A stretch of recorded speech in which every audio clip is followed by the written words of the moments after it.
Hello and welcome to the Afrocentric Woman. Oh, I probably should have practiced sharing this screen before I went live.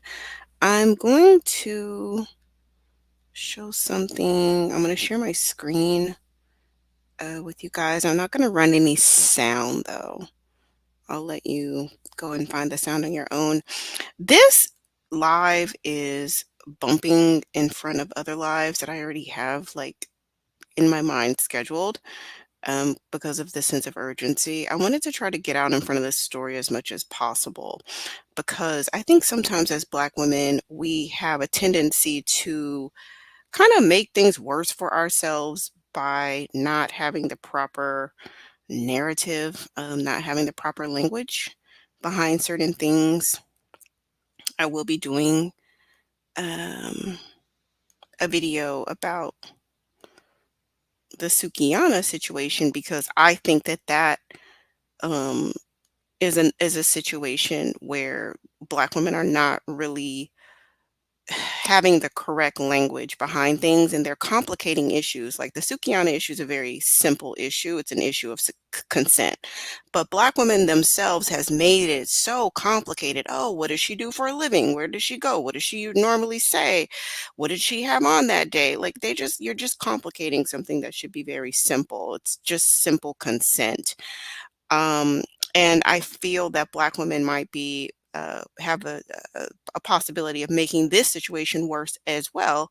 I'm not going to condone or endorse anything that I'm about to show, but sometimes it's better to just leave well enough alone and don't make things worse than it has to be. So I'm going to show you there's a situation in Chicago. And keep in mind, before we get into it, let's talk about femicide in Chicago. And let's talk about the stories that are coming out that Black women are more likely to be victims of crime in Chicago, including nonviolent crimes. So that includes vandalization, that includes breaking and entry, that includes uh, identity theft, that includes every single non-violent offense. Black women still are more likely to be, and Black women make up, I think they said something like 17% of the population in Chicago. But Black women consist of the majority of victim, like they're more likely to be victims of any crime, violent or non-violent, in Chicago.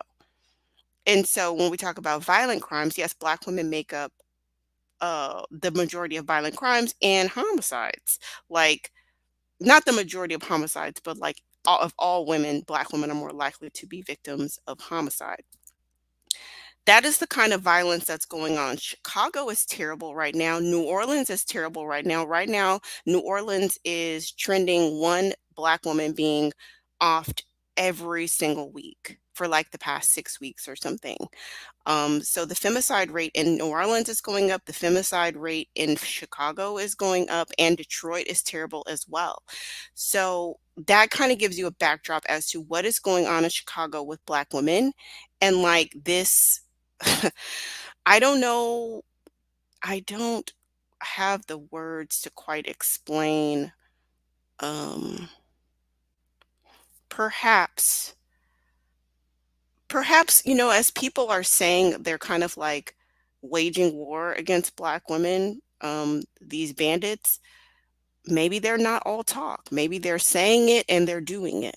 They're saying it and they're doing it. They're saying, I'm going to take you off the earth, and they're taking Black women off the earth. When are Black women going to take a stand and say, like, I'm not a punching bag? Like, you're not just about to roll up on me and take me out. Like, Black women are not just here to just be like the punching bags and like the bullet bags of the community. Like, that's not what we're here for.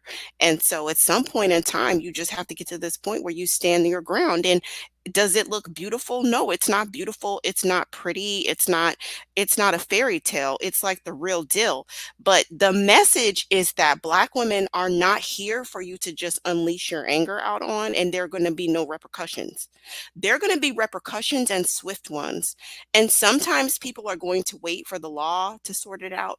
But what struggle bandits and anybody that wants to victimize and black women, that wants to inflict violence or try to take Black women off of this earth, what they have to understand is some Black women are going to wait for the law, some Black women are not. Sometimes the avenging will be swift. Sometimes the correction will be swift. And that is the energy that they're going to have to understand. Black women are not here to be fucked with. You're not going to just roll up and just do whatever and there will be no consequences for your actions. That's where we're at today. And like I said, it's not pretty. It's not pretty. It's quite gruesome, but it's like if you run up, you might just get done up. I'm going to share this with you, and I want to share um let's see here. I want to share this right here with you.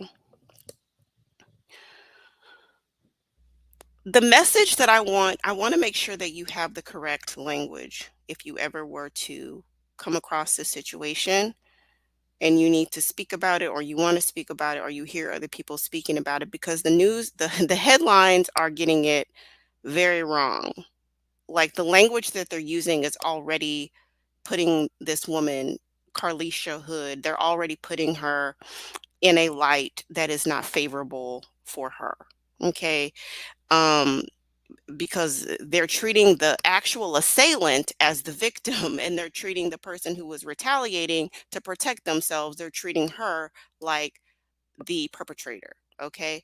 So I'm going to kind of show you it and tell you what I understand. It took me a while to kind of like sort out exactly what was going on here. And I wanted to make sure that I saw it all. And I also wanted to make sure that I saw different news stories about this situation to kind of understand what was going on and make sure that I didn't miss anything with this interaction.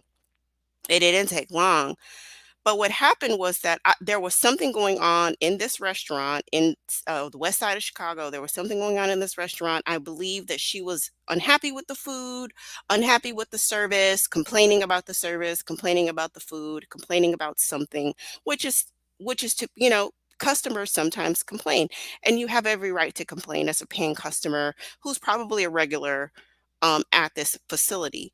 This person who I thought worked here apparently was also a patron. So why would this patron here, this struggle bandit, why would he take it upon himself to confront her?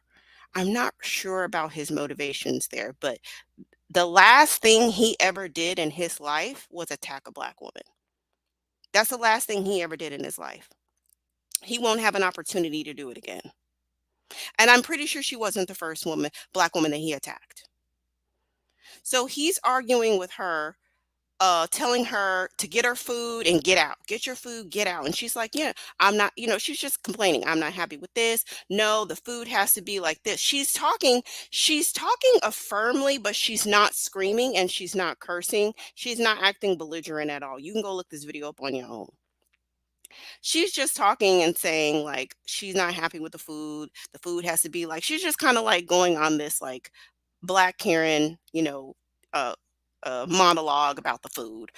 It's annoying. Hey, I'm a business owner. I get it too.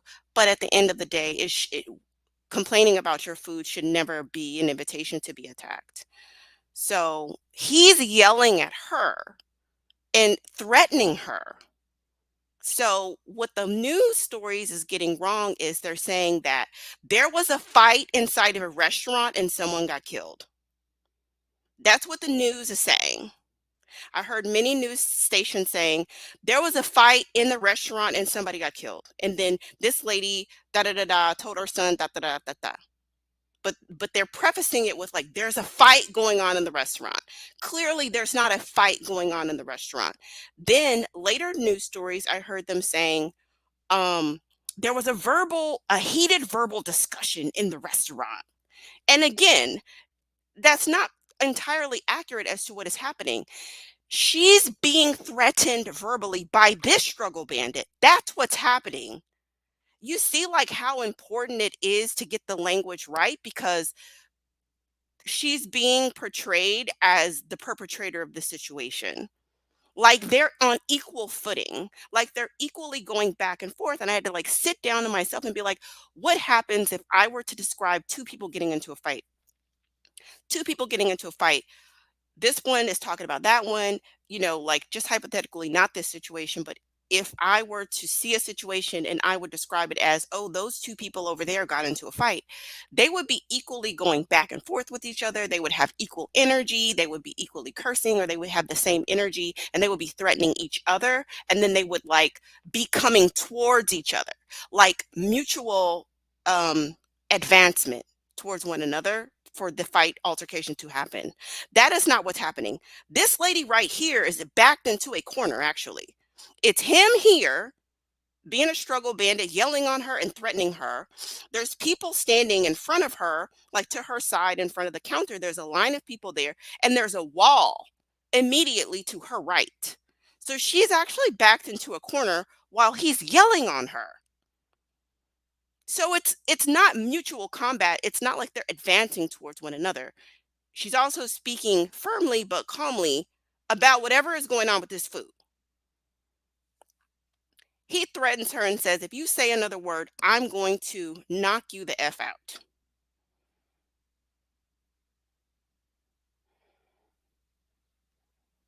See her? She's just standing there. He's threatening her. He still has her cornered. This is like her final warning. Like, I'm about to knock you out. I'm about to hurt you. And then he, like, with all his might, okay, with all his might, he hits this lady. You see him like pull his arm back right there. He pulls his arm back and hits this lady with all his might in her head. Hits this lady. He hits her over 3 times. His leg actually comes off the ground, like to leverage his full body weight to hit this woman in the head over 3 times. There were males. There's a longer video. I don't know where it is. I think I might have saw it on my phone. He's still screaming on her at this point. There's a longer video where there's actually guys standing in the line. Nobody tries to de-escalate anything, and they actually all walk out of the store. Once he starts wailing on her, they leave the store. They don't say, "Hey man, like don't hit that lady. Hey ma'am, step outside. Allow me to intermediate for you. Like step outside and tell me your grievance and then allow me to go in here and try to resolve it as a man." There's no protection for her at all. She's literally on her own. There's males inside there with this struggle bandit, but she's on her own, as many Black women find themselves in situations like this. No one steps in to try to help the situation, even to just get her out of the line of fire, even to just get her out of that corner where she has like nowhere to retreat from this guy yelling on her. She's backed into a corner. So following this situation, allegedly it is claimed that she summons her son to um avenge this situation by neutralizing this threat, this open threat to her. And so subsequently, somehow or another, this guy is no longer on the face of the planet. Listen, the last thing he ever did in his life was attack a Black woman. And like I said, sometimes the the sometimes the consequences for your actions are swift. And you don't have this time for you don't have the time to like drag this out in court, because like just like you did what you did, you thought about the decision that you had. I'm about to wail on this lady. She could have had a concussion, she could have, lost an eye, she could have, anything could have happened to this lady with him hitting her in his head like that. And in fact, I would even propose, after she sustained these continuous blows to her head, she was not even in the right mind to figure out what to do in the immediate time of this attack. So she almost really wouldn't be liable for anything that was immediately done in retaliation to try to protect herself, because she has sustained head injury It can cause temporary concussion. It could cause blurred vision. It could cause, your frontal lobe not to anything. So it's almost like what he did to her then warranted what then there happened thereafter after getting taking those blows to the head. So in conclusion, you can look this story up for yourself and find out some information. But the important thing to do in situations like this as Black women is always suspend your judgment.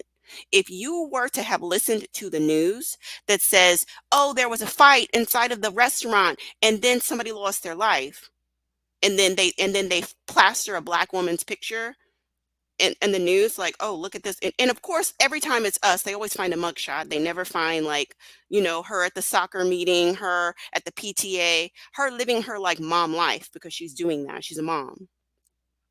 It's never that. No, it's always the mugshot. Always give Black women the benefit of the doubt. Always. Always, if you don't know where to fall, you don't know where the chips to fall, always side with Black women, always side with a Black woman, and suspend your judgment and then figure it out on the back end. Go do your research and find out what all happened so that you can make a conclusion what would be in the best interest of the collective of Black women. That's how we have to kind of continue to move and to think strategically.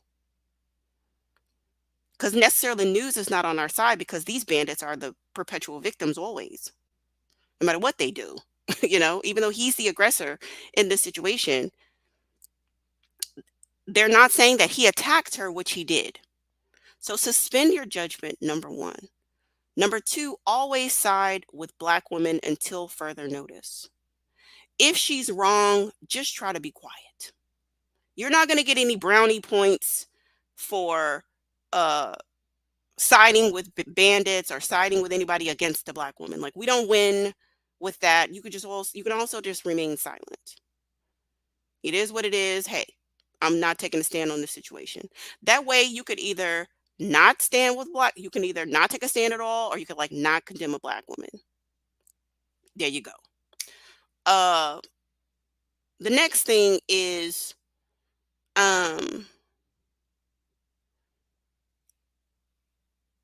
her son, who's mixed up into this situation. His life is going to be completely altered from this situation. And we need not condemn Black women for having children that avenge them and that are somehow involved with their protection, especially boys, because that would actually be counterintuitive to what we're trying to do is raise boys and men that protect us. You see. So his life will be probably altered from this forever. This was, a situation. But one thing he will never have to do is hold his head in shame that he did not do anything to protect his mother. That is one burden that this child will not have as he grows into be a young man. Think, some of the stuff will be repairable. Let the chips fall where they may. It will get sorted out. I pray she gets good counsel and a good PR person. Good counsel and a good PR person can go a long way. But this boy will not live his life knowing that his mother was brutalized in front of him and he did nothing. I'll just say that. That means something. That means something. Imagine the damage that will do to the relationship if your husband or your son or does not do anything in the face of you being brutalized.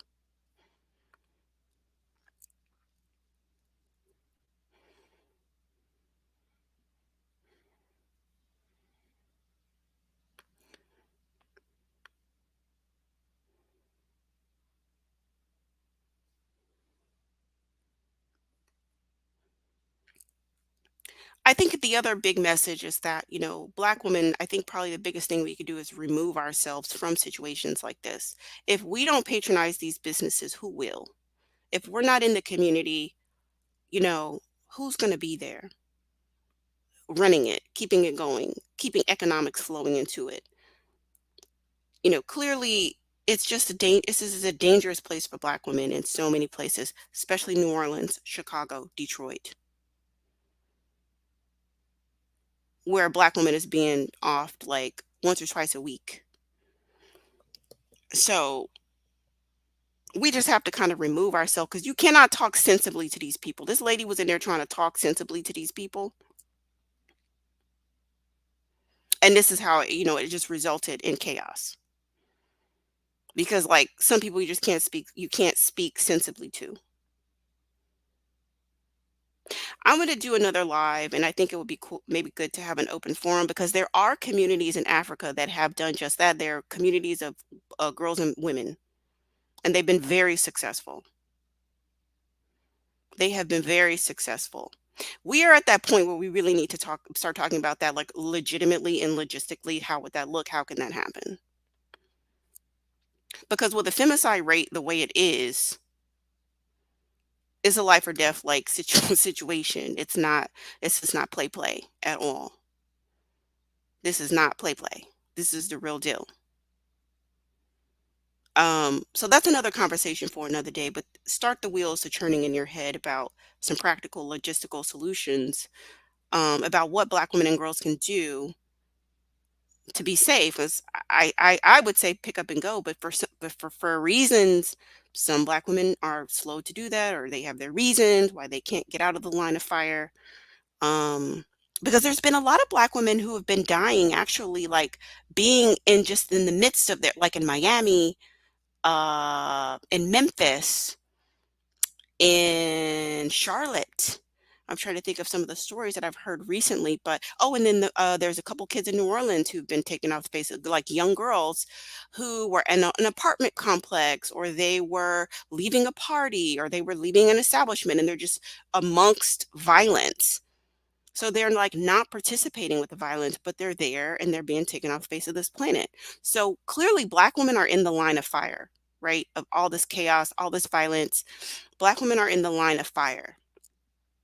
And how do we convince Black women to get out of the line of fire? This isn't going to be a solution necessarily. Keep you like, we can't control fate, and things happen the way they happen, but like we can mitigate risk. We can mitigate risk. We can get to safer grounds, higher grounds, safer places, not in the midst of a line of fire.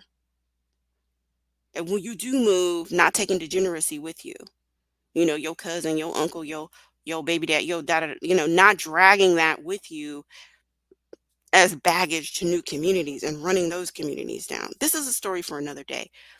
I wanted to make sure that you had a different perspective on this story and understand and see the how important perception is. Perception is so important especially when we talk about image and about people getting convicted by the court of public opinion before the facts are released in a situation, and how it's important for Black women to get in front of stories and to start curating what we want people to know about us and about our plight and about the realities of being a Black woman in the midst of chaos and violence all the time. Chicago's a terrible place to be as a Black woman in most places. The West Side, South Side. It's terrible. It's a war zone. And Black women are trying to survive and exist in it. And you just never know when you might walk up into a restaurant, be dissatisfied with the food, and be attacked. Go to the Bronx and you're trying to buy something at the convenience store, and someone attacks you and tries to bite your eye out of your socket. This is how Black women are living. I I don't live in these communities, but I have in the past. I've lived in communities similar to this in the past, but I still care. I still care about Black women who are still there. Even though I'm long gone, I still care deeply. I care deeply about the collective progress and safety of Black women. And it is unfortunate that this story is being portrayed the way it is because it's not accurate and it's not fair to what has happened, and it could damage the potential of her case. So hopefully somebody in her family can get some good counsel and get this story turned around so that she has a fair trial in whatever shakes out and however way this shakes out. No black woman should hold their head down low because of how this shook out. It is what it is. Listen, when you picked up your fist, because anytime you pick up a weapon, and your fist can be a weapon too. Anytime you pick up a weapon, no matter what it is, you relinquish, you know what I'm saying? Like anything can happen at that point. Anything can happen when you decide to pick up a weapon and attack someone. You might come out alive, you may not. That's the choice that you make when you decide to escalate violence.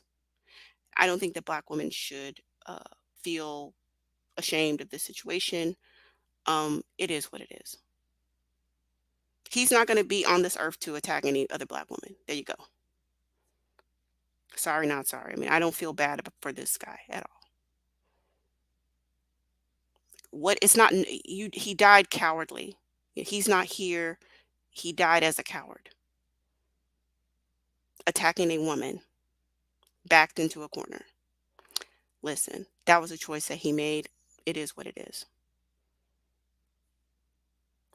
Thank y'all for tuning in. I got to get to some stuff. I got to get to some work. I have some stuff to do today, but I hope to come back and talk to you about the other topics that we had that are in the queue. There are topics that are in the queue. I'm sorry, this just came up and I wanted to hurry up and get some information out to you ladies about it. We'll talk soon. Peace and love.